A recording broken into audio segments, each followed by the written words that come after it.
দোয়েল আমাদের জাতীয় পাখি, আমরা তা সবাই জানি। বাংলাদেশের বিশ্ববিখ্যাত সেরা পাখি হিসেবে দোয়েলকেই আমরা মানি।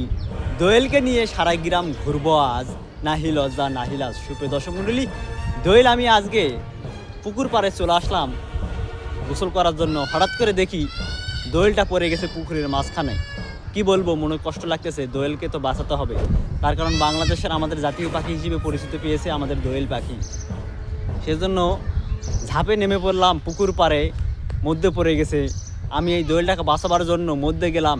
ঠান্ডা ঠান্ডা পানি, পাহাড় কাবাকাবি করতেছে। তবুও চেষ্টায় তো সফলতা। চেষ্টা করলাম, চেষ্টা করে অবশেষে সফল হলাম।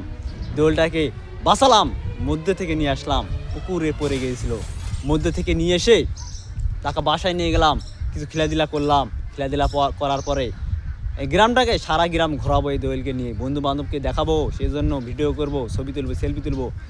দোয়েলকে কষ্ট দিব না। আমার বাসায় তো মনে করে ধরেন খাঁচা নাই, এই পোষা পারবো না, আমি খেলাধুলা করতে পারবো না। সেই জন্য প্রিয় দর্শক মণ্ডলী, আপনাদের বাসায় যদি এরকম খাঁচা থাকে ছোটো বড়ো, তাহলে উপরে নাম্বার দেওয়া রয়েছে, আমার সঙ্গে যোগাযোগ করবেন। আপনাদের বাসায় আমি এই দোয়েলটা পৌঁছে দেবো। বেশি কথা বলতে চাচ্ছি না।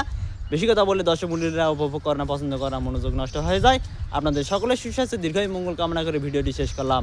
আপনারা সকলে ভালো থাকুন, সুস্থ থাকুন, নিরাপদ থাকুন, নিজের খেয়াল রাখুন। আল্লাহ হাফেজ।